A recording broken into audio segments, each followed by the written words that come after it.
దేవుడు మనకి అవకాశాలు ఇస్తున్నాడంటే, లేక మనకి ఇలాంటి సమయంలో దేవుడు మనకు సహాయం చేస్తున్నాడంటే మన ఎడల ఆయన ఎంతో కనికరం కృపగలిగినటువంటి ఆయన ఎందుకు మనకి సహాయం చేస్తున్నాడు, ఎందుకు మన ఎడల విడువక కృప చూపుతున్నాడంటే, మరి నేను చాలాసార్లు చెప్తున్నాను, మరలా చెప్తున్నాను, మనము మన పాపముల నుండి మనము బయటికి రావాలి. మనలో ఉండేటువంటి పాపాలు బలహీనతల్ని సరి చేసుకోవడానికి దేవుడు మనకి అవకాశం ఇస్తున్నాడు. మనం ఏమనుకుంటామంటే ఫుల్ గాస్పెల్, చాలామందికి సంపూర్ణ సువార్త అంటే ఏంటో తెలియదు, చాలామందికి తెలియదు. ఈ రోజుల్లో అనేక మంది బోధకులు కూడా సంపూర్ణ సువార్తను బోధించట్లేదు. ఎక్కడ చూసినా కానీ అసంపూర్ణమైన సువార్త, అంటే సువార్తను సగం మాత్రమే బోధించారు. లేకపోతే ఇంకో విధంగా చెప్పాలంటే సువార్తని ఒకవైపు మాత్రమే బోధించారు. సువార్త అనేటువంటిది ఒక నాణానికి ఉన్న రెండు ముఖాలు, ఒక నాణానికి రెండు ముఖాలు ఉన్నట్లు సువార్తలో రెండు ముఖాలు ఉన్నాయి. ఈ సువార్తలో ప్రపంచవ్యాప్తంగా కూడా, ఈవెన్ మనలో కూడా చాలా మందికి మనకి సువార్త అసంపూర్ణంగానే బోధించబడింది. అంటే ఒకవైపు నాణానికి ఉండేటువంటి ఒకవైపు మాత్రమే, లేక ఒక ముఖము మాత్రమే మనకి బోధించబడడం జరిగింది. కానీ సువార్త అనేటువంటిది ఏంటి, సంపూర్ణ సువార్త అనేది ఏంటి అనేది మీకు రెండు ముక్కల్లో చెప్పిన ముందుగా చాలా జాగ్రత్త మాట్లాడు. మనం ఒకవేళ సంపూర్ణమైన సువార్తను విశ్వసించామా, లేకపోతే మనం సువార్తలో కేవలము సగం మాత్రమే విని ప్రభువును మనం వెంబడిస్తున్నామా అనేది మనం పరిశీలన చేసుకోవాలి. ఈ సువార్తకు ఉండేటువంటి రెండు ముఖాలలో మొదటి ముఖం ఏంటంటే పాప క్షమాపణ, పాప విమోచన. ఒకటి, యేసుక్రీస్తు ప్రభు రక్షకుడని, యేసుక్రీస్తు ప్రభు మాత్రమే మానవులని రక్షించడానికి ఈ లోకంలోకి వచ్చాడని, నేను పాపిని, నా పాపాలకు ప్రభువైన యేసుక్రీస్తు యొక్క శిలువయందే విమోచన ఉన్నదని గ్రహించి, లేక పాప క్షమాపణ ఉన్నదని గ్రహించి, నా పాపములను నేను ఒప్పుకొని పాప క్షమాపణ పొంది పాప విమోచన పొందడం. ఇంకో విధంగా చెప్పాలంటే అసలు 3 స్టేజెస్ అని చెప్పవచ్చు. లేదా మొదటి ముఖములోనే 2 స్టేజెస్ ఉన్నాయి. మొదటి ముఖములో లేక మొదటి భాగంలో 2 స్టేజెస్ ఏంటంటే, ఇంకా కొంచెం మనం లోపలికి వెళ్తే ఇంకా చాలా మంది ఎలాంటి సువార్తలు విన్నారంటే, వారు మొదటి అంటే సత్యములో సగం భాగంలో ఇంకా సగమే విన్నారు. ఆ సగం భాగం ఏంటంటే యేసుక్రీస్తు ప్రభు పాపుల రక్షకుడు, ఆయన పాప క్షమాపణ ఇవ్వగలరు. చెప్పాలంటే నాకు తెలిసిన మట్టికి 90% పైన 90-95% మంది ప్రజలు యేసు వార్తను తెలుసుకున్నారంటే యేసు ప్రభు పాపుల రక్షకుడు, మన పాపాలు క్షమిస్తాడు, అంటే పాప క్షమాపణ పొందుకొని మనం పరలోకం వెళ్ళగలము. ఇది సగం సువార్త. This is the false gospel. అర్థమవుతుందా? False gospel. ఇది సంపూర్ణ సువార్త కాదు. అంటే యేసుక్రీస్తు ప్రభు ఏం చెప్తున్నాడంటే, చాలా మంది బోధకులు కూడా మనకి బోధించింది ఏంటంటే, ఆయన చెప్పినటువంటి సువార్తను మనం సంపూర్ణంగా తెలుసుకోవాలి. పాప క్షమాపణ పొందండి, పరలోకం పొంది. ఎందుకంటే కొన్ని సంవత్సరాల క్రితం నేను కూడా ఈ సువార్త సేవకు వెళ్ళినప్పుడు చాలాసార్లు ఈ బోధ చేసేవాళ్ళు. యేసయ్య నమ్ముకోండి, మీ పాపాలు క్షమించబడతాయి, పరలోకం వెళ్ళండి. ఇది ఒక ముఖంలో ఉండేటువంటి సువార్తలు, ఇంకా సగం సువార్త. అందుకే చాలా మంది ఏమనుకుంటున్నారంటే, పాప క్షమాపణ పొందుకున్నాం కదండి, యేసు ప్రభు నమ్ముకున్నాము, పాప క్షమాపణ పొందుకున్నాము, లేక మేము చర్చికి వచ్చి అటెండ్ అవుతూ కొన్ని కార్యక్రమాల్లో పాల్గొని పంచుకుంటుంటే, కానుకలు ఇచ్చి అర్పణలు ఇచ్చి దేవుడి బిడ్డలతో మనం కలిసి తిరుగుతుంటే ఇక మేము దేవుడి బిడ్డలమే, మాకు పరలోకంలో స్థానం ఉంది, మేము పరలోక రాజ్యానికి హక్కుదారులం అనుకునేటువంటి మోసములో చాలా మంది బ్రతుకుతారు. అందుకని క్రైస్తవ్యానికి ఏమని ప్రకటించబడిందనంటే, చాలా మంది క్రైస్తవులు పాప క్షమాపణను గూర్చినటువంటి సువార్త మాత్రమే తెలుసుకుంటారు. ప్రభు దగ్గరికి వెళ్ళి నా పాపాలు క్షమించబడ్డాయి, నేను మారుమనసు పొందాను, రక్షణ పొందాను, బాప్తిసం పొందాను, ఇక చర్చికి రెగ్యులర్గా వెళ్ళి వస్తున్నాను, ఇక నేను ఎలా ఉన్నా పర్వాలేదు, ఆల్రెడీ నా టికెట్ కన్ఫర్మేషన్ జరిగింది అని అనుకుంటాను. అది చాలా పొరపాటు. అంచేత మనం తెలుసుకోవాల్సినటువంటి మొదటి విషయం ఏంటంటే, పాప క్షమాపణ అనేటువంటిది యేసు ప్రభు ప్రకటించిన సువార్తలో ఒక ఫస్ట్ స్టెప్ అన్నమాట. మొదటి భాగం ఏంటంటే పాప క్షమాపణ. యేసు ప్రభువునందు మీరు విశ్వాసం ఉంచినట్లయితే మీ పాపములు క్షమించబడతాయి. అంతటితో ఆగిపోకూడదు. చాలా మంది పాప క్షమాపణ పొందడంతో ఆగిపోకుండా ఏం చేయాలి? మనం పాప విమోచన మనం పొందుతాం. యేసు ప్రభు దగ్గరికి వచ్చాను, నా పాపాలు ఒప్పుకుంటే క్షమిస్తానన్నాడు. మొదటి యోహాను పత్రిక 1:9 ప్రకారం ఏమన్నాడు? మనము మన పాపములను ఒప్పుకునే యెడల ఆయన నీతిమంతుడు నమ్మదగిన వాడు కనుక ఆయన మన పాపములను క్షమించి సమస్తమైన దుర్నీతి నుండి మనలను పవిత్రులనుగా చేయండి. అక్కడ ఏం జరిగింది? పాప క్షమాపణ మాత్రమే కాదు, మన సమస్తమైన పాపములను క్షమించడం మాత్రమే కాదు, మన పాపముల నుండి మనల్ని కడిగి పవిత్రపరిచి, అంటే మనల్ని పాప విమోచన కలిగించేది. అలాగే మత్తయి సువార్త 1:21 ప్రకారము అక్కడ కూడా ఏమనుంది? ఆయనకు యేసు అని పేరు పెట్టుదు, ఆయనే తన ప్రజలను వారి పాపముల నుండి రక్షించును. అంటే పాప క్షమాపణ కాదు అక్కడ మాట్లాడేది. పాప క్షమాపణ జరుగుతుంది, కానీ పాపముల నుండి రక్షించునంటే పాపముల నుండి విడిపిస్తాడు, విమోచిస్తాడు. ఇంకో విధంగా చెప్పాలంటే పాపముల మీద జయము కలుగుతుంది. ఒక వ్యక్తి వ్యభిచారంలో బ్రతుకుతుంటే ఆ వ్యభిచారం నుండి విమోచింపబడతాడు. యేసయ్య కేవలం వ్యభిచారంలో బ్రతికే వ్యక్తికి సువార్త చెప్పి పాప క్షమాపణ కలిగిస్తారు, నీ పాపం కంటిన్యూ చేయమని చెప్పడానికి రాలేదు. ఒకవేళ మోసంలో బ్రతికే వ్యక్తికి పాప క్షమాపణ ఇవ్వడం మాత్రమే కాకుండా పాపముల నుండి ఏమిస్తాడు? విమోచన ఇస్తాడు. ఆ మోస జీవితం నుండి బయటికి తీసుకొస్తాడు ప్రభు. అబద్ధాల నుండి బయటికి తీసుకొస్తాడు, అన్యాయము నుండి బయటికి తీసుకొస్తాడు. అలాగనే అసూయ, ద్వేషము, కలహం ఏవై ఉంటాయి చూడండి, కొన్ని కనబడే పాపాలు, బయటికి బహిరంగ పాపాలు, రహస్య పాపాలు 2 రకాలుగా ఉంటాయి. బహిరంగ పాపాలు ఏంటంటే కనబడేవి, దొంగ, నరహంతకుడు. మనం చూస్తుంటాం కదా, కొడుకును కడదీర్చినటువంటి తల్లిని కడదీర్చిన కొడుకు, వీడు బహిరంగ పాపాలు. మన ఈ మధ్య పెందుర్తిలో చంపాడు కదా ఒక ఆయన, 6 ఒకేసారి చంపేశారు. మనందరం ఏమనుకుంటాం చెప్పండి? ఎంత కర్కశుడు అండి, ఎంత భయంకరమైన వ్యక్తి, వాడికి మనసు లేదు, ఏం లేదని దాదాపు అందరూ తిట్టుకునే ఉంటారు. కానీ ఆ సన్నివేశాన్ని చూసినప్పుడు ఆ వ్యక్తిని మనం తిట్టుకోకూడదు. అంటే అతను చేసింది రైట్ అని అనట్లేదు, అతను చేసింది తప్పే. కానీ అంతకంటే కర్కశంగా, అంతకంటే భయంకరమైనటువంటి ఆ ఉగ్ర కోపము, ఆ అసూయ ద్వేషము మన జీవితాలలో, మనలో కూడా ఉంది. ఇప్పటికి మనం ఎంతో మందిని ఆత్మీయంగా చంపేసాం. యేసయ్య చెప్పాడులే, ఏమన్నాడు? తన సహోదరుని ద్వేషించువాడే నరహంతకుడు. వాడు కేవలం పాపం 6 చంపాడు. మన జీవితంలో ఎంతమందిని చంపాము? ఇవి బయటికి రావట్లేదు కాబట్టి మనందరం పరిశుద్ధులు అనుకుంటున్నాం. వాడు చేసినటువంటి పని బయటికి కనబడింది కాబట్టి ఆయన్ని దోషిగా నిలబెడుతున్నారు, కోర్టుకు తీసుకెళ్తున్నారు, అవసరమైతే ఉరి శిక్ష కూడా విధిస్తారు. మరి మనల్ని కూడా మన పాపాలు బయటికి కనబడట్లేదు కాబట్టి మనం బతికిపోయి మనం చాలా మంచోళ్ళం ఉన్నాం. మీకు అర్థమవుతుందండి? మనం ఆ విధముగా మన జీవితాన్ని పరిశీలన చేసుకోవాలి తప్ప, నేను అబద్ధం ఆడట్లేదు, దొంగతనం చేయట్లేదు, నరకత చేయట్లేదు, వ్యభిచారం చేయట్లేదు, నేను బాగానే ఉన్నాను, ఆయన ఆల్ రైట్ అని అనుకుంటే మనం చాలా పొరపడతాం. అందుకే పాతకాలంలో ఉన్న భక్తులు రాసినటువంటి పాటల్లో వాళ్ళ భావాలను వ్యక్తపరిచారు. అందుకే ప్రభు యేసు నా రక్షక అనేటువంటి పాటలు కూడా మనం పాడుతుంటాం.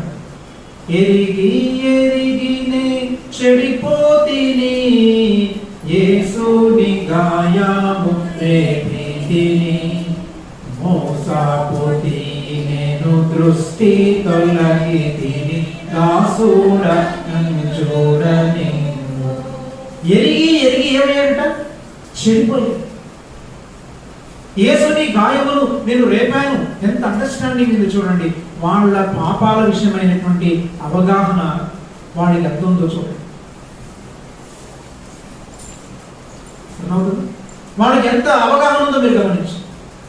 అట్లాగే నేను పురుషోత్తం చౌదరి గారు కూడా పాట రాశారు, నేను ఎప్పుడు పాడుతుంటాను.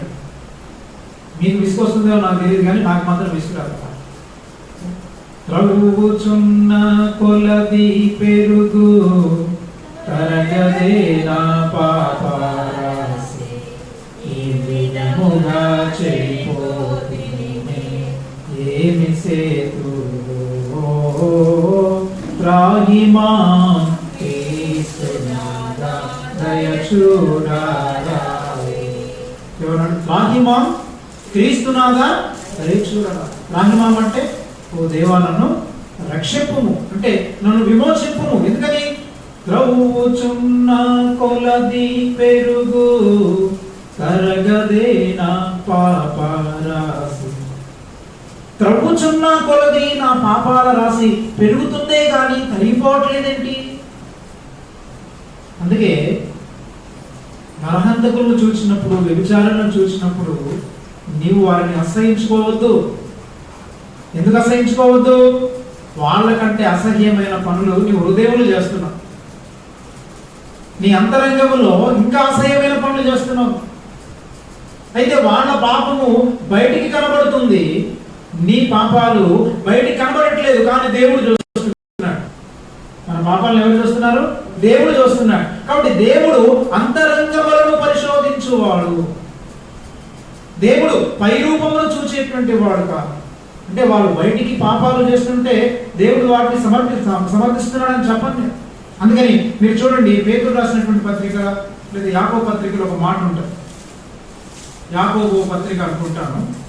ఆ యాకోబు రాసినటువంటి పత్రికలో ఒక చక్కటి మాట ఉంటుంది. అంటే మన పాపాలు ఏ విధంగా ఉన్నాయి, లేక ఏ విధముగా మనము మన పాపాలని మనం చేస్తున్నాము. చూడండి, యాకోబు రాసినటువంటి పత్రికలో అనుకుంటాను.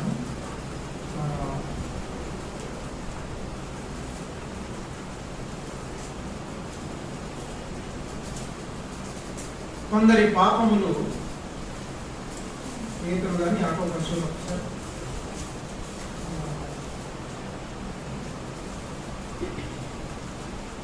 దొరకలేదా? యాకోబు పత్రిక. కొందరి పాపములు వారితో వెళ్తున్నాయి, మరికొందరి పాపాలేమో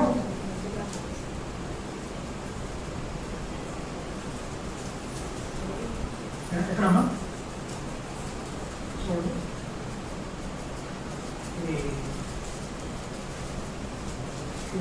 లేకపోతే తిమోతికి రాసిన మొదటి పత్రిక చూడొచ్చు.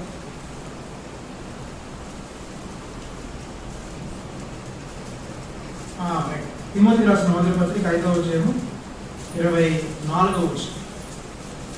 తిమోతికి రాసిన మొదటి పత్రిక 5వ అధ్యాయం 24వ వచనం.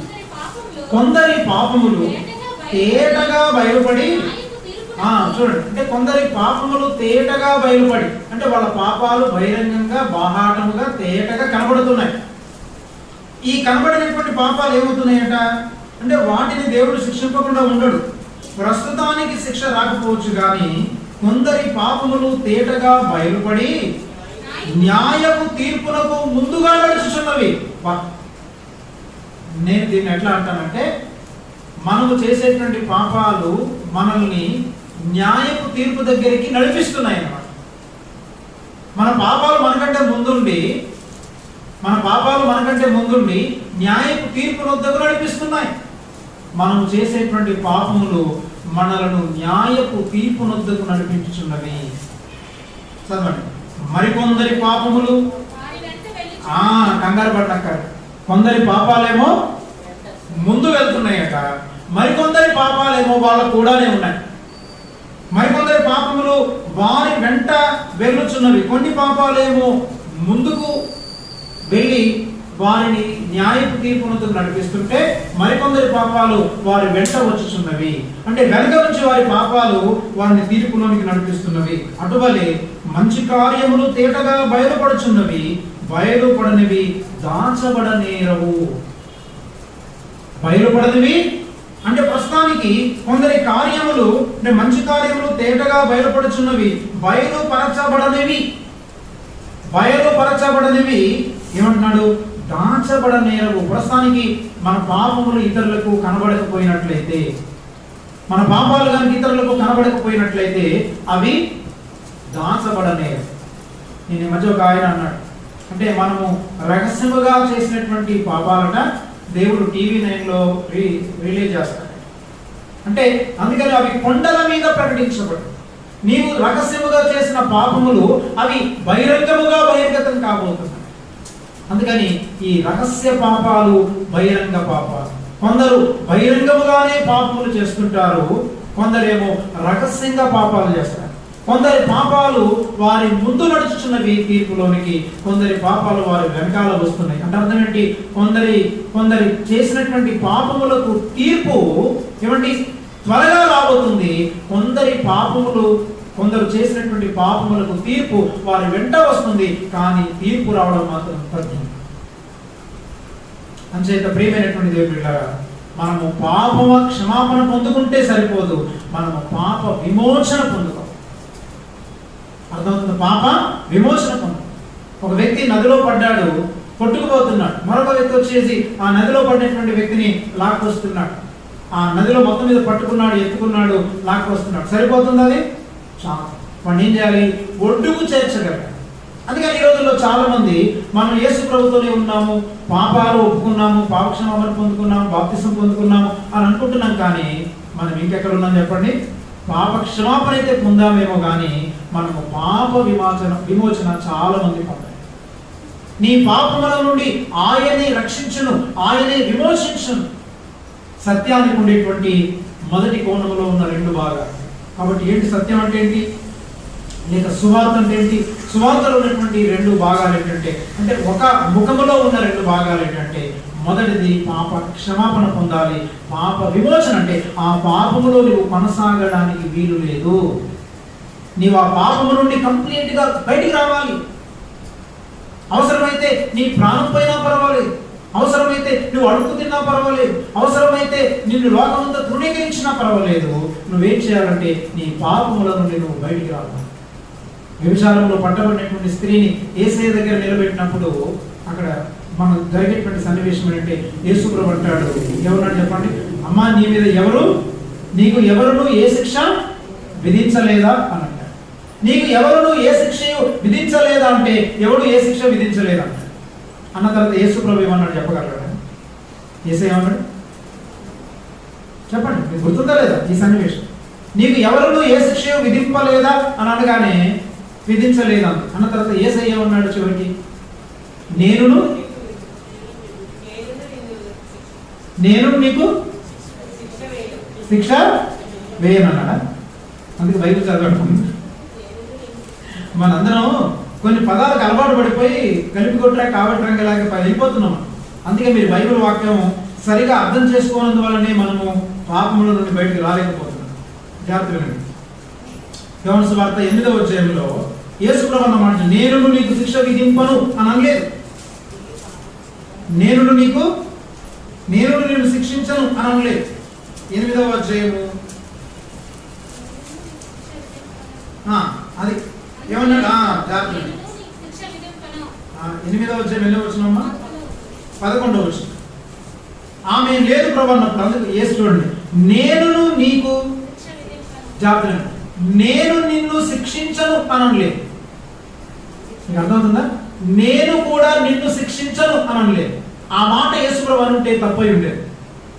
ఆయన అనడు, ఎందుకంటే యేసుప్రభు తప్పు చేసేవాడు కాదు. ఆయన పరిశుద్ధుడు, నిర్దోషి, గొర్రెపిల్ల, ప్రభు, దేవుడు. అందుకని చాలా జాగ్రత్త వినండి.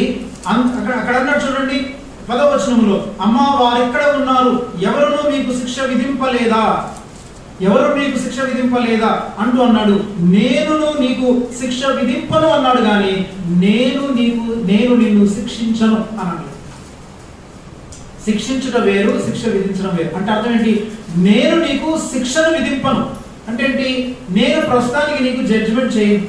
శిక్ష విధించడం అంటే జడ్జి విధిస్తాడు కదా, తీర్పు అంతా ఇది మన కేసు అంతా కూడా విన్న తర్వాత జడ్జి ఏం చేస్తాడు? చివరికి శిక్ష విధించడం. ఏమనంటాడు? ఈ వ్యక్తికి 6 నెలల కారాగార శిక్ష విధించడం జరిగింది అని. ఇప్పుడు యేసయ్య అన్నాడు, నేను నీకు అలాంటి శిక్ష నేను విధించను అంటే నిన్ను శిక్షించను అని అంటలేదు, శిక్ష విధించను అన్నాడు. అంటే ఇప్పుడు శిక్ష విధించేది ఎవరు? దేవుడు శిక్ష విధిస్తాడు. అంటే ఇక నువ్వు వెళ్ళి నీవు పాపము చేయకు అంటే ఏంటి? నువ్వు చేసినటువంటి పాపానికి శిక్ష ఉన్నది, నువ్వు శిక్షింపబడ్డం అనేది ఖాయమే, కానీ నేను శిక్ష విధించడానికి రాలేదు. కాగా క్రీస్తు యేసునందున్న వారికి ఏ శిక్ష విధియు. అంచేత ప్రియమైన దేవుని బిడ్డలారా, మనందరం కూడా తెలుసుకోవాల్సినటువంటి ఈ ప్రాముఖ్యమైనటువంటి సత్యం ఏంటంటే, మనము పాపము నుండి విమోచింపబడాలి. ఆ పాపముల నుండి మనం విమోచింపబడ్డాము. ఎంతకాలం ఇంకా బూతులాడుకుంటూ కూర్చుంటాం? ఆ బూతులాడే జీవితం నుండి బయట రావాలి. ఎంతకాలం ఇంకా అపవిత్రమైనటువంటి జీవితంలో కొనసాగుతాము? అందులో నుంచి నువ్వు వెలుపలికి వచ్చినప్పుడే నీకు రక్షణ వచ్చినట్టు. నువ్వు వెలుపలికి రాకుండా నీ పాపంలో నువ్వు కొనసాగుతూ నువ్వు ప్రభుతో కూడా ఉండడానికి నువ్వు ప్రయత్నం చేస్తే దాని ద్వారా నీకు రక్షణ రాలేదు, అంటే నీకు రక్షణే లేదు. ఎందుకంటే యేసు ప్రభు లోకానికి వచ్చింది పాపములో ఉండేటువంటి వ్యక్తిని, ఆ పాపము ఊబిలో కూరుకుపోయినటువంటి వ్యక్తిని వెలుపలికి తీయడానికి వచ్చాడు, విమోచించడానికి వచ్చాడు. మరి ఆ విధముగా మన పాపముల నుండి మనం విమోచింపబడుట అది ప్రాముఖ్యమైనది. కాబట్టి సువార్తకున్న మొదటి ముఖం ఏంటంటే, మొదటి ఫేస్ ఏంటి చెప్పండి? పాప క్షమాపణ, పాప విమోచన. ఈ పాప విమోచన జరిగిన తర్వాత ఇంకా కొంతమంది ఏమనుకుంటున్నారు, నేను పాపముల నుండి విమోచింపబడ్డాను, ప్రస్తుతానికి నేను ఏ పాపాలు చేయట్లేదు, బాగానే ఉన్నాను అనుకొని మళ్ళీ ప్రభు కోసం నేను బాగానే పాడుతున్నాను, బాగానే మంచిగా ఉన్నానని చాలా మంది అనుకుంటారు. కానీ అది కూడా చాలు. సువార్త అంతటితో ఆగిపోలేదు. సువార్తకు ఉండేటువంటి రెండవ ముఖము లేక రెండవ కోణం ఏంటంటే, సువార్తకున్న రెండవ కోణం ఏంటో తెలుసా? యేసయ్య అన్నాడు, ఎవడైనను నన్ను వెంబడింపగోరిన ఎడల, ఏమన్నాడు? ఎవడైనను నన్ను వెంబడింపగోరిన ఎడల వాడు తన్ను తాను ఉపేక్షించుకొని తన సిలువనెత్తుకొని నన్ను వెంబడింపవలెను. అంటే అర్థం ఏంటి? ఇప్పుడు పాపముల నుండి పాప క్షమాపణ పొంది పాపముల నుండి మనము విమోచింపబడి ఏం చేయాలి? ప్రభువుని వెంబడించాలి.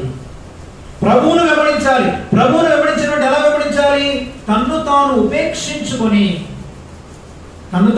ఉపేక్షించుకొని అంటే తన కోరికలని వదులుకొని, తన యొక్క ఘనత, తన మహిమలు, ఈ లోకంలో ఉండే లోకాశలు, ఈ శరీరాశలని ఉపేక్షించుకొని, తనలో ఉన్న ఈగో అంటాం చూడండి, చాలా మందికి ఈగో ఉంటుంది అనమాట. సెల్ఫ్ అంటారు. నేను నా సెల్ఫ్, నా అహము, నా అహంకారము నాలో ఉంటుంది. వాటన్నిటినీ కాదనుకొని వాటన్నిటిని ప్రక్కన పెట్టి నేను ప్రభువుని వెంబడించుట అవసరమైంది. అట్లాగా మరి మనలో ఎంతమంది యేసు ప్రభువుని అంటే సమస్తమును విడిచిపెట్టి యేసు ప్రభువుని మనం వెంబడిస్తున్నాము? ప్రతివాడు తన సిలువనెత్తుకొని నన్ను వెంబడించాలి. తన సిలువ అంటే ఏంటో మీకు చెప్పాను. మన సిలువ ఏంటి చెప్పండి? మన సిలువ ఏంటి? మనకు కూడా ఒక సిలువ ఉంది. ఏంటి ఆ సిలువ? ఏమండి? మన కొరకు మనము జీవించడం కాదు. అంటే నా చిత్తాన్ని, నా ఇష్టాన్ని దేవుని ఇష్టముగా మార్చి, నా ఇష్టమంతటిని దేవుని ఇష్టముగా మార్చి నన్ను నేను ఉపేక్షించుకొని, అంటే నా గౌరవము, నా ఘనత, నా కీర్తి ప్రతిష్ఠితలు, వాటన్నిటినీ, లోకాన్ని, నా శరీరాశలను నేను విడిచిపెట్టి వాటిని తృణీకరించి నేను ప్రభువుని వెంబడించాలి. అనగా ప్రభు యొక్క అడుగు జాడలలో నేను నడవాలి. ఆయన ఎట్టివాడై ఉన్నాడో మనమును ఈ లోకములో అట్టివారమై ఉండవలెను. యేసు ప్రభు ఎట్టివాడై ఉన్నాడు. యేసు ప్రభు దేనిని తృణీకరించాడో మనం దాన్ని తృణీకరించాలి. యేసు ప్రభు దేన్నైతే వద్దనుకున్నాడో మనం దాన్ని వద్దనుకొని మనం జీవించాలి. అది యేసు ప్రభువును వెంబడించేటువంటి జీవితం. ప్రియమైన దేవుని బిడ్డలారా, ఇది సంపూర్ణ సువార్త. ఈ రోజుల్లో చాలా మంది ఈ పాప క్షమాపణ, పాప విమోచన గురించి మాట్లాడుతున్నారు. కొంతవరకు మోరల్ ప్యూరిటీ ఉండొచ్చు, మనకి నైతికమైన పవిత్రత ఉండొచ్చు. కానీ జాగ్రత్త వినాలి, కేవలము నైతికమైన పవిత్రత కలిగినంత మాత్రాన, కేవలము నైతిక పవిత్రత కలిగి యేసు ప్రభువును వెంబడించకపోయినట్లయితే మనము పరలోక రాజ్యంలో చేరము. ఇది చాలా ప్రాముఖ్యమైన స్టేట్మెంట్. ఇప్పుడు అలాగనుకుంటే నైతికమైన పవిత్రత కలిగిన వాళ్ళు చాలా మంది ఉన్నారు. అబ్దుల్ కలాం చాలా మంచి నైతికమైన పవిత్రత కలిగిన వాడు. Nelson Mandela, Mahatma Gandhi, doctor Sarvepalli Radhakrishna గారు, హైందవుల్లో, ముస్లింల్లో, సిక్కుల్లో చాలా మంది నైతిక పవిత్రత కలిగిన వాళ్ళు చాలా మంది ఉన్నారు. ఏ పాపాలు చేయకుండా, కనీసం సినిమా కానీ సీరియల్ కూడా చూడకుండా ఉండేటువంటి వాళ్ళు మరి ముస్లింలో కూడా ఉన్నారు, హిందువుల్లో కూడా ఉన్నారు. మరి వాళ్ళందరూ నైతిక పవిత్రత ఉంటే ప్రభు పరలోకం తీసుకెళ్తారా? లేదు. నైతిక పవిత్రత ఉంటే సరిపోదు. నైతిక పవిత్రతకు మించి మనల్ని మనము ఉపేక్షించుకొని ఇక నువ్వు జీవించినది నేను కాను, అంటే నా కొరకు నేను ఇక జీవించను, నా ఇష్టం కొరకు నేను బ్రతకను. అది ఎంత కష్టమైనా ఎంత నష్టమైనా మనము ప్రభువును వెంబడించడం మనం ఇష్టపడాలి. ప్రభువును వెంబడిస్తుంటే ఆయన మన జీవితంలో చాలా వాటిని వేలు పెట్టి చూపిస్తాడు. ఇది తీసే, ఇది తీసే, ఇది తీసే అంటాడు. మనం ఏం చేస్తామంటే ఏమి తీసేసుకోకుండా మన జీవితంలో అన్నిటినీ మనం కలిగి ఉండాలి. మనం ప్రభువును కూడా వెంబడించాలనుకుంటే మనం ప్రభువును వెంబడించడం అసంభవం, అసాధ్యం. మనం వెంబడించలేము. అందుకని నేను ఏమండి ఒక 2 విషయాలు మీకు గతంలో గుర్తు చేశానో లేదో నాకు తెలియదు, గుర్తు చేసినట్టున్నాను. మనిషి అనేకమైన కారణాల చేత, అనేకమైనటువంటి ఎన్నో ఉద్దేశాల చేత పాపాన్ని చేయకుండా ఉంటాడు. మనిషి ఎందుకు పాపం చేయడంటే చాలా కారణాలు ఉన్నాయి. అందులో ఒక 2 కారణాలు చెప్తాను చూడండి. చాలా మంది పాపాలు చేయకుండా ఎలా ఉండగలుగుతున్నారంటే, ఉదాహరణకి ఒక వ్యక్తి నీటిలో దూకాడు అనుకోండి, కాలువలోనో లేకపోతే ఒక నదిలోనో దూకాడు అనుకోండి, బావిలో దూకాడు. వాడు బావిలో దూకి లోపలికి వెళ్ళిన తర్వాత వాడు ఎంతసేపు ఊపిరి బిగబట్టగలడు? చెప్పండి, ఎంతసేపు ఊపిరి బిగబట్టగలడు? మా అయితే 1 నిమిషము 2 నిమిషాలు ఊపిరి బిగబడతాడు. అంటే ఊపిరి బిగబట్టినంతసేపు, నీటిలో ఉన్నంతసేపు ఊపిరి బిగబడతాడు. బయటికి రాగానే ఏం చేస్తాడు? మళ్ళీ అని చెప్పేసి మళ్ళీ ఊపిరి పీలుస్తాడు. చాలా మంది పాపాలు చేయకుండా ఉండడానికి కారణం ఏంటంటే, ఒకడు పాపము చేయకుండా వాడు బిగబట్టుకోవచ్చు, అంటే కొంతవరకే ఊపిరి బిగబట్టి మరలా ఊపిరి పీల్చుకున్నట్టు చాలా మంది కొంతవరకు పాపం చేయకుండా ఉంటారు. మళ్ళా ఆ సమయం గడిచిన తర్వాత మళ్ళా పాపం చేస్తారు. మీకు అర్థమవుతుందా? అంటే ఊపిరి బిగబట్టినంతసేపే పాపం చేయడు.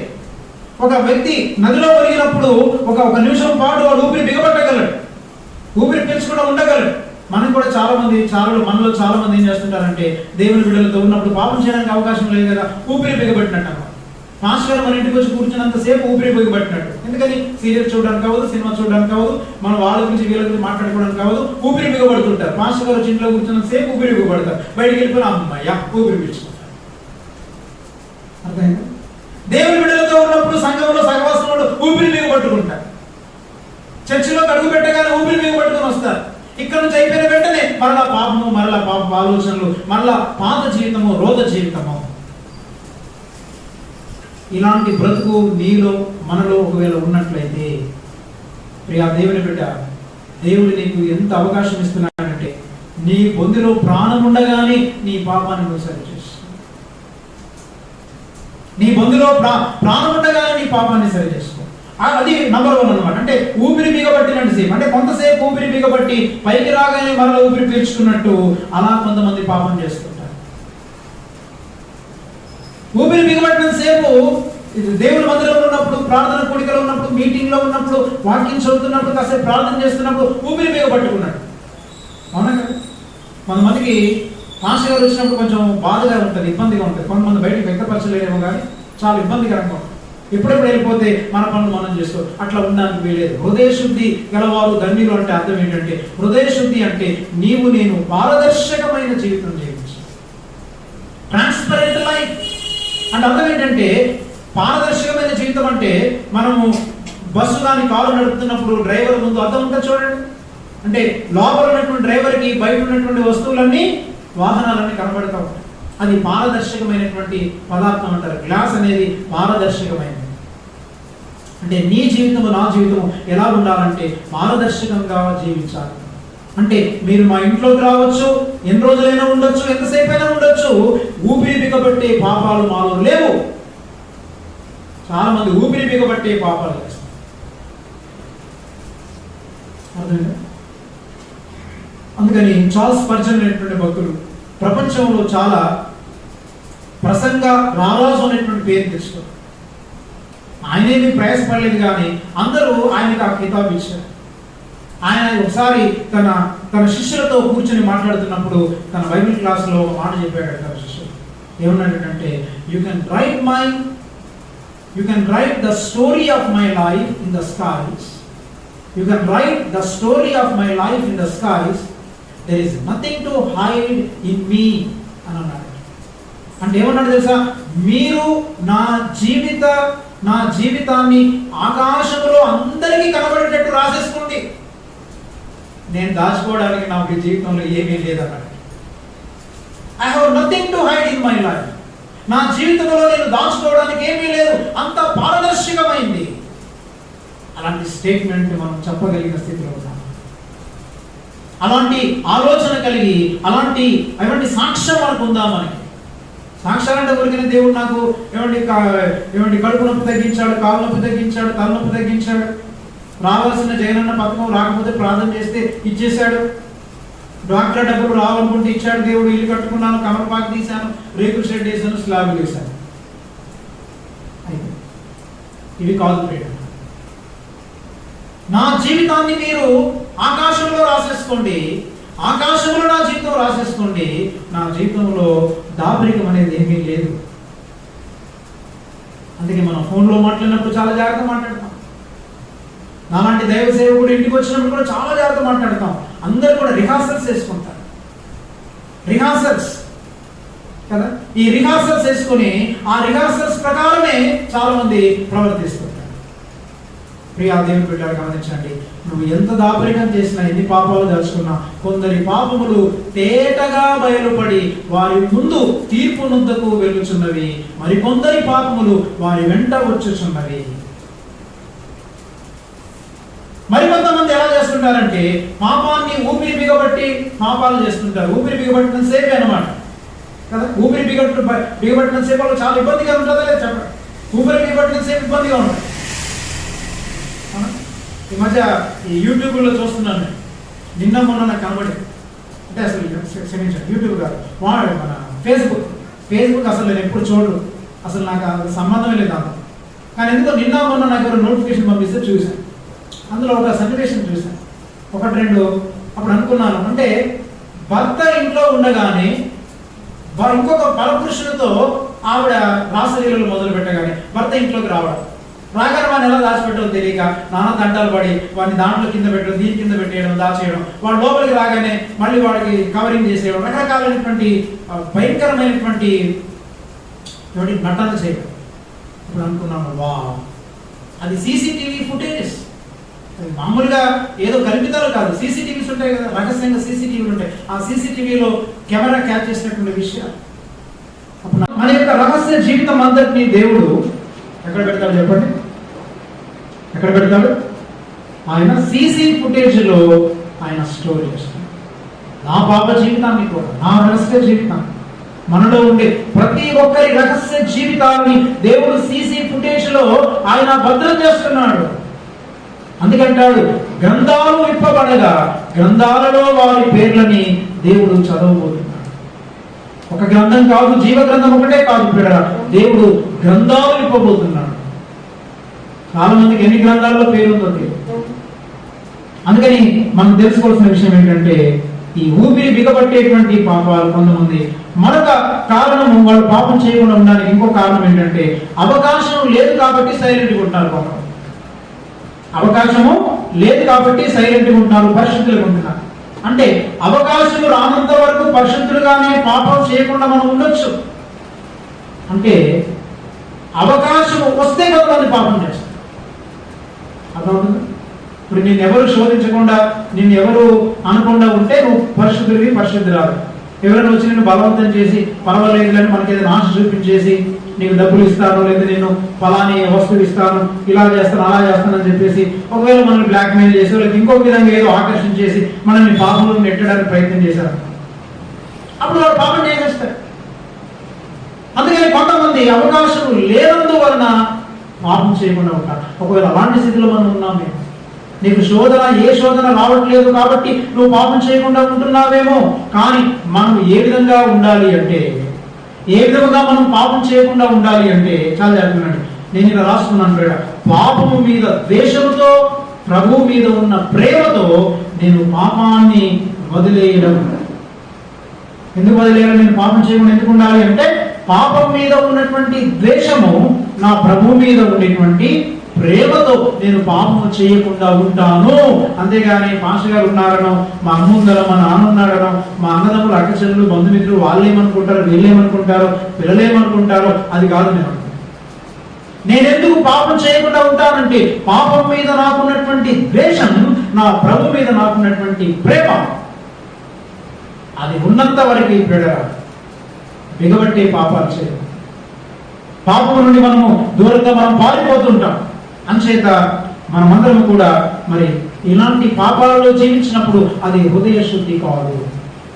అందుకని హృదయం ఎప్పుడు శుద్ధిగా ఉంటుందనంటే మనము ఈ పాపం ఎడల ఉండేటువంటి ఆ అవగాహన కలిగి మనం ఆ పాపముల నుండి మనం దూరంగా జీవించాలి. పాప క్షమాపణ, పాప విమోచన అది సువార్తకు ఒక భాగం అయితే, రెండవ భాగం ఏంటంటే పాపము నుండి విమోచింపబడిన తర్వాత మనల్ని మనం ఉపేక్షించుకొని మన సిలువనెత్తుకొని మనం ప్రభువుని వెంబడించటకు బదులమై ఉన్నాం.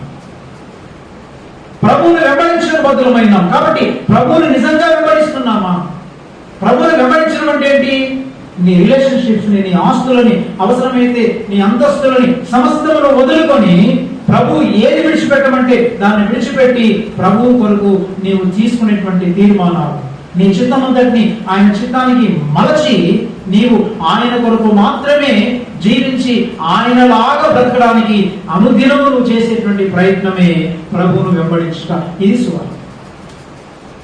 ఇలాంటి సంపూర్ణమైనటువంటి సువార్త మనలో ఎంతమంది అర్థం చేసుకున్నారు, ఎంతమంది దాన్ని పాటిస్తున్నారు? చివరిగా నేను 2 మాటలు చెప్పి ముగిస్తాను. గత వారం మీకు జ్ఞాపకం చేస్తాను. It is too late to repent. It is too late to repent అంటే పశ్చాత్తాపడడానికి లేక మారు మనసు పొందడానికి ఇప్పటికే చాలా ఆలస్యమైంది. అట్లా ఆలస్యమైనటువంటి వారు 4 వ్యక్తులు మీకు జ్ఞాపకం చేస్తానని గత వారం జ్ఞాపకం చేశాను. అందులో 2 వ్యక్తుల గురించి చెప్పాను. అందులో ఒకటి ఆకాను గురించి చెప్పాను, యెహోషువ గ్రంథం 7వ అధ్యాయం 12వ వచనంలో. అలాగే యూదా ఇస్కరియోతు గురించి చెప్పాను, మత్తయి సువార్త 27వ అధ్యాయం 3వ వచనంలో ఉండేటువంటి ఆ మాటలు. ఈ రోజున మరో 2 వ్యక్తుల గురించి జస్ట్ జ్ఞాపకం చేసి ముగిస్తాను, ఎందుకంటే ఇవన్నీ మనకు తెలుసు. ఒకటి 3వ వ్యక్తి ఎవరంటే అంటే మారు మనసు పొందడానికి అప్పటికి ఆలస్యం అయిపోయింది. అంటే ఇక వారికి మారు మనసు రాలేదు. గుర్తుపెట్టుకోండి, పాపం పశ్చాత్తాపడలేదో పశ్చాత్తాపడ్డారు, పాపాలు ఒప్పుకోలేదంటే ఒప్పుకున్నారు, కానీ వారికి మారు మనసు పొందుటకు అవకాశం దేవుడు ఇవ్వలేదు. ఇట్ ఈస్ టూ లేట్, ఆలస్యం అయిపోయింది. ఎట్లా అంటే పెళ్లి కుమారుడు రానే వచ్చాడు, ఏమండి బుద్ధిగల కన్యకలు పెళ్లి కుమారుడిని కలుసుకున్నట్టు లోపల వెళ్ళారు, తలుపు వేయబడింది కాదు, తలుపు వేస్తాడు. చాలా మంది పరిస్థితి ఒకవేళ ఇలాంటి స్థితిలో ఉందేమో. ఆ 4 వ్యక్తులు, ఒకటి ఆకాను పాపను ఒప్పుకున్నాడా? చెప్పండి, మాట్లాడలేదు. పాపను ఒప్పుకున్నాడా లేదా? ఒప్పుకున్నాడు. ఎప్పుడు ఒప్పుకున్నాడు? బయటపడిన తర్వాత ఒప్పుకున్నాడు. పాపాలు ఒప్పుకున్నాడు. కానీ ఒప్పుకుంటే ఫోన్లే ఒప్పుకున్నాడు కదా, క్షమించేద్దాం లేని యెహోషువ క్షమించాడా? పాపాన్ని ఒప్పుకున్న తర్వాత కూడా శిక్ష తప్పలేదు. ఎందుకని తప్పలేదు? It is too late. దేవుడు ఇచ్చినటువంటి సమయానికి మించి దేవుడు ఇచ్చినటువంటి అవకాశాలను పోగొట్టుకొని, అంటే దేవుడు అప్పటి వరకు చూశాడు, వీళ్ళు ఒప్పుకుంటాడని గమనించి వరకు దొరికిపోయిన తర్వాత ఇక జాగ్రత్త, వీడి పశ్చాత్తాపంలో ఉన్న లోపం లేక మోసం ఏంటో తెలుసా? ఇక నాకు ఒప్పుకోకపోతే శిక్ష పడుతుందేమో అంటే శిక్ష నుండి తప్పించుకోవడం కొరకే వాడు పశ్చాత్తాపడ్డాడు తప్ప, వాడు పాపాన్ని ఒప్పుకున్నాడు తప్ప ప్రభు మీద ఉన్నటువంటి ప్రేమను బట్టి కాదు, లేక తాను చేసినటువంటి పాపం యొక్క తీవ్రతను బట్టి వాడు పశ్చాత్తాపడలేదు. ఈ రోజున చాలా మంది పశ్చాత్తాపాలు ఎలా ఉంటాయంటే వాళ్ళు చేసినటువంటి పాపం యొక్క తీవ్రతను బట్టి పశ్చాత్తాపడు. నేను చేసిన పాపాన్ని బట్టి ఒకవేళ నాకు శిక్ష వస్తుందేమో అని భయంతో పశ్చాత్తాపడుతుంటారు. అది తప్పుడు అవగాహనతో కూడినటువంటి పశ్చాత్తాపం. అలాంటి పశ్చాత్తాపానికి పాపక్షమాపణ లేదు. గుర్తుపెట్టుకో, వాడు ఒప్పుకున్నాడు, కానీ వాడి ఉద్దేశం ఎలాంటిదంటే నాకు తెలుసులా, నీ హృదయం ఎట్లాంటిదో నాకు తెలుసు, అంటే నీకు శిక్ష వస్తుందనే ఉద్దేశంతో శిక్ష నుండి తప్పించుకోవడానికి ఆకాను పశ్చాత్తాపడ్డాడు, పాపాన్ని ఒప్పుకున్నాడు. కానీ యాక్చువల్ గా దేవుని మీద ఉన్నటువంటి ప్రేమతో అయ్యో దేవునికి నేను వ్యతిరేకంగా పాపం చేశానని నిజమైనటువంటి పశ్చాత్తాపము అతడు పడలేదు. అందుకే ఆకానుకున్న ఆస్తిని తన బంధువులందరినీ, కుటుంబీకులందరినీ ఆకోరు లోయలో వేసి రాళ్లతో కొట్టి చంపేశాడు. శిక్ష తథ్యం. 2వ వ్యక్తి యూదా ఇస్కరియోతు ఒప్పుకున్నాడు, పాపాన్ని ఒప్పుకోలేదా? యూదా ఇస్కరియోతు ఏం చేశాడు? వాడు దేవాలయంలోనికి వెళ్ళి వాడు యేసునకు ఈ శిక్ష విధింపబడగా చూచి పశ్చాత్తాపడ్డాడు. అర్థమైందా? శిక్ష విధింపబడగా చూసి వాడు పశ్చాత్తాపడ్డాడు. అందుకని వాడు దేన్ని కోరుకున్నాడంటే వాడు సిల్వర్ని కోరుకున్నాడు, కానీ వాడు సేవియర్ని కోరుకోలేదు. ఈ రోజుల్లో కూడా చాలా మంది పాపాన్ని కోరుకుంటున్నారు, కానీ ఏమండి పాపము పరిహరించే ప్రభువుని కోరుకోవట్లేదు. వాడు శిక్ష విధింపబడట చూచి వాడు పశ్చాత్తాపడను. మరి దేవుడు క్షమించవచ్చు కదా, పశ్చాత్తాపడ్డాడని బైబిల్లో రాయబడింది కదా. అంటే వాడి పశ్చాత్తాపము మనం అనుకుంటాం, అయ్యో పాపం పశ్చాత్తాపడ్డారు అనుకుంటాం, కానీ దేవుడికి తెలుసు అసలైన పశ్చాత్తాపం ఏంటని. వాడి పశ్చాత్తాపం ఎలాంటిది? యేసు ప్రభువును నిరపరాధి రక్తమును చిందించినందుకు వాడు నిజంగా పశ్చాత్తాపడ్డాడు. జాగ్రత్త. వాడి పశ్చాత్తాపం ఏంటిదంటే, అయ్యో నేను నిరపరాధి రక్తమును నేను చిందించాలని ఎందుకు ఏడ్చాడనంటే, వాడు నిరపరాధి రక్తమును నేను చిందించాలని ఎందుకు ఏడ్చాడంటే, వాడు నిజంగా ప్రభు ఎడల ఉన్నటువంటి ప్రేమతో తన పాపం యొక్క తీవ్రతను బట్టి ఏడవలేదు. అర్థమవుతుందా? యేసు ప్రభు మీద జాలి చూపించడానికి. అందుకే వాడి పశ్చాత్తాపం పనికి రాలేదు. వాడు ఉరిపోసుకొని కింద పడి నడుము విరిగి పేగులు బయటకు వచ్చి చచ్చిపోయాడు. దేనికోసం? 30 వెండి నాణాల కోసం. చాలా మంది చిన్న చిన్న వాటి కొరకు కక్కుర్తి పడి, ఏమండి శరీర ఆశల కొరకు, డబ్బు కొరకు, ఏమండి లోకంలో ఉండేటువంటి పథకాల కొరకు, లోకంలో ఉండేటువంటి ధనము వెండి బంగారాల కొరకు కక్కుర్తి పడి వారి నిత్య జీవాన్నే చాలా మంది కోరుతారు. మూడవ వ్యక్తి ఎవరంటే ఏశావు. వీటి కోసం చెప్పాలంటే చాలా ఉంది. ఏశావు యొక్క జీవితంలో ప్రియులారా గమనించండి. ఎబ్రీ పత్రిక 12:17 చదవడం. ఎబ్రీయులకు రాసిన పత్రిక 12:17 ఒక మాట మనం చదువుతాం. ఎబ్రీయులకు రాసిన పత్రిక 12:17 మీలో ఎవడైనను దేవుని కృపను పొందకుండా జాగ్రత్త. ఏమంటాడు? మీలో ఎవడైనను. చూడండి, మీలో ఎవడైనను దేవుని కృపను పొందకుండా తప్పిపోవునేమోనని జాగ్రత్త. దేవుడు మనల్ని హెచ్చరిస్తున్నాడు. మీలో ఎవడైనను దేవుని కృపను పొందకుండా. ఇది కృపాకాలం గుర్తుపెట్టు. కరోనా ఉన్నా లేకపోయినా దేవుడు మన కృప చూపిస్తున్నాడు. మీలో ఎవడైనా, నేను కూడా అంటున్నాను ఉదయం కాదు, మీలో ఎవడైనను దేవుని కృపను పొందకుండా తప్పిపోవునేమోనని. చదువు. చేదైన వేరు ఏదైనను మలచి మిమ్మల్ని కలవరపరచడం వలన అనేకులు అపవిత్రులై పోవుదేమోననియు ఒక పూట కూటి కొరకు తన జ్యేష్ఠత్వపు హక్కును అమ్మివేసిన ఏశావు వంటి భ్రష్టుడైనను వ్యభిచారి అయినను ఒకవేళ మీలో ఉండునేమోనని జాగ్రత్తగా చూసు. చదవమ్మా, కంటిన్యూ. ఏశావు అది మాట.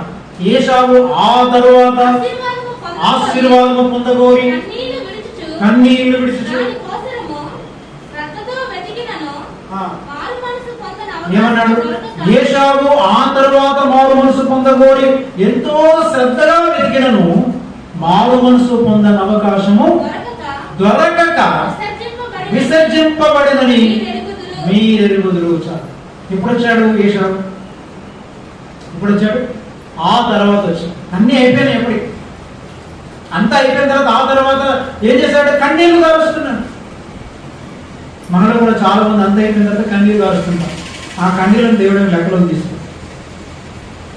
కన్నీరు విడిచుచు ఏం చేస్తున్నాడు? కన్నీరు విడిచుచు మారు మనసు పొందగోరాడు, కానీ వాడు మారు మనసు పొందడానికి అవకాశము దొరకదు. ఇది కృపాకాలం. దేవుడు మనం ఇంకా మారు మనసు పొందడానికి మనకు అవకాశాలు ఇస్తాడు.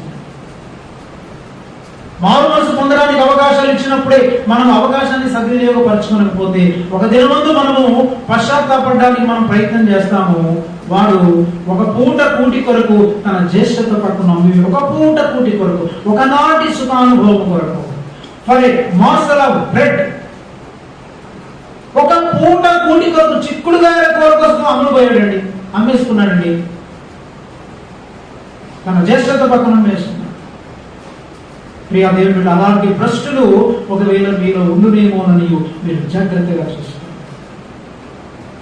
దేవుని వాక్యం ఎంత శ్రేష్టమైంది. దేవుని వాక్యం ఎంతగా మనలో కళాఖండిగా మనల్ని కనిపిస్తుంది.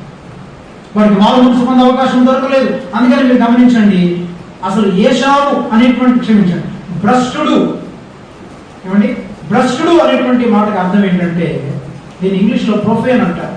భ్రష్టుడైన మాటకి అర్థం ఏంటంటే నాట్ బిలాంగింగ్ టు గాడ్, అంటే వీడు దేవునికి చెందినవాడు కాదు. దేవునికి చెందినవాడు కాదు అంటే లోకం కొరకు జీవించేవాడు తప్ప దేవుని కొరకు జీవించేవాడు కాదు. వాణిని భ్రష్టుడు అంది బైబిల్.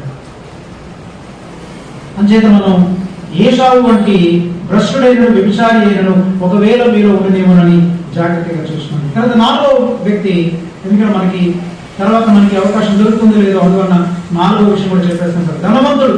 లూకాసు వార్త 16:24 ఒకసారి చదవండి. లూకాసు వార్త 16:24.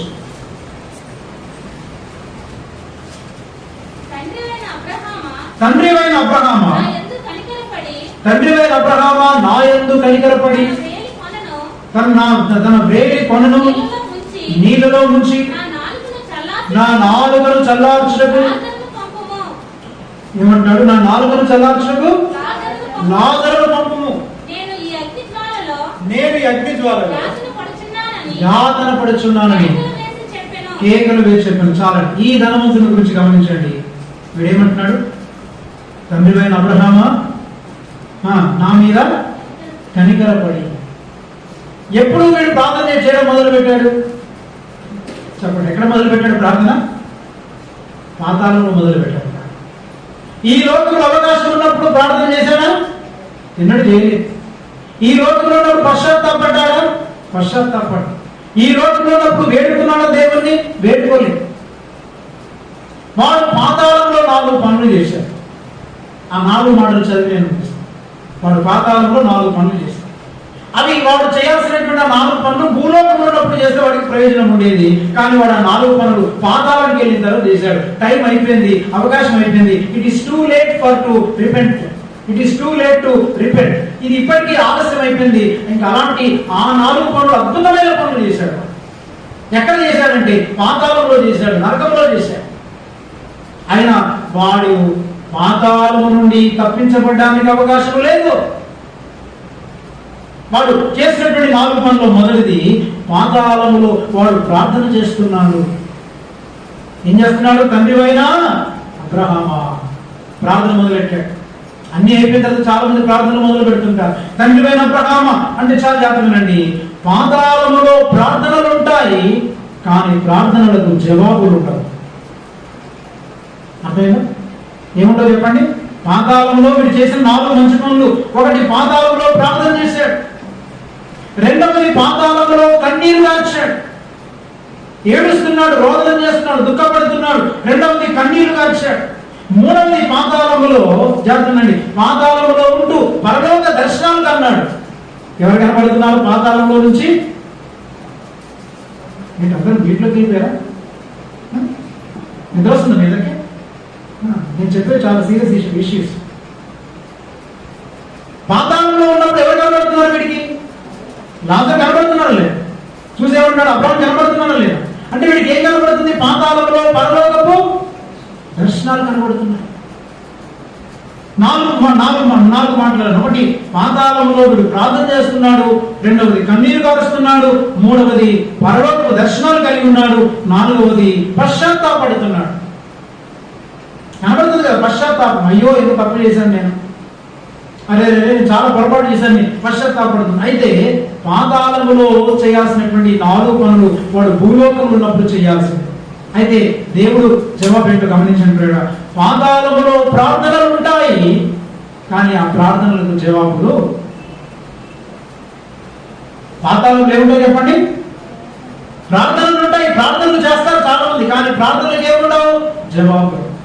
పాతాళంలో కన్నీరు కార్చాడు వీడు, కన్నీళ్లు ఉంటాయి, కానీ పాతాళంలో కనికరాలు ఉంటాయి. పాతాళంలో ఏముండవు చెప్పండి? కనికరించు అంటే కనికరించాడు. కనికరించండి అనగానే వెంటనే అబ్రహాము వచ్చేసి, అయ్యో నా కుమారుడు ఎంత బాధపడుతున్నా, ఎంత పశ్చాత్తాపడుతున్నా, నీ బాధ చూసి నాకు చాలా జాలేస్తుందని, పోన్లే ఏదో తప్పు చేసావులే, పాతాళం నుంచి నా దగ్గర రా అని కనికరం చూపించాడు అబ్రహాము? లేదు. పాతాళములో కన్నీళ్లు ఉంటాయి, కానీ పాతాళంలో కనికరాలు ఉంటాయి. మూడవది, పాతాళములో పరలోక దర్శనాలు ఉంటాయి. పరలోక మీద దర్శనాలు ఉంటాయి, కానీ విచిత్రం ఏంటంటే పరలోక ప్రవేశాలు ఉండవు. పరలోక దర్శనం కన్నాడు వాడు, కానీ ఆ పరలోకం యొక్క ప్రవేశం మాత్రము వాడికి లభించదు. నాలుగవదిగా పాతాళంలో పశ్చాత్తాపాలు ఉంటాయి. అందరూ పశ్చాత్తాపడతారు. అయ్యో దేవా, నా పాపంని బట్టి నేను ఇలా అయ్యానని పశ్చాత్తాపడతారు. కానీ అక్కడ పశ్చాత్తాపానికి పాపక్షమాపణ, పాతాళంలో పశ్చాత్తాపాలు ఉంటాయి కానీ పాప క్షమాపణలు ఉండవు. ప్రియమైనటువంటి దేవుని బిడ్డలారా, ఎందుకంటే ఇట్ ఈస్ టూ లేట్. ఇప్పటికీ చాలా ఆలస్యమైంది. ఒకవేళ అలాంటి స్థితిలో మనలో ఎవరైనా ఉన్నట్లయితే, ప్రియా దేవుని బిడ్డలారా, మీలో ఎవడైనా దేవుని కృపను పొందకుండా ఒకవేళ మీలో ఉన్నట్లయితే మీరు పశ్చాత్తాపడి ప్రభు దగ్గర ఏడ్చి, ప్రభువా ఇప్పటికీ ఆలస్యం అయిపోయింది, ఇంకా మన బొద్దులో ప్రాణం ఉంది, ఇంకా దేవుడు అవకాశం ఇస్తున్నాడు, ఇంకా ప్రసంగాలు వినేటువంటి ఛాన్స్ దేవుడు మనకి ఇచ్చాడు. కాబట్టి మనం ప్రభు దగ్గర పశ్చాత్తాపడి, ప్రభువా నా జీవితంలో ఇప్పటికీ ఆలస్యం చేశాను, నా పాపం నుండి నన్ను విమోచించి విడిపించని మనం ప్రార్థన చేసుకున్నాం. దేవుడి మాటలు మన జీవితంలో దీవిస్తున్నాం. కళ్ళు ఉంచండి, చిన్న ప్రార్థన చేస్తున్నాం.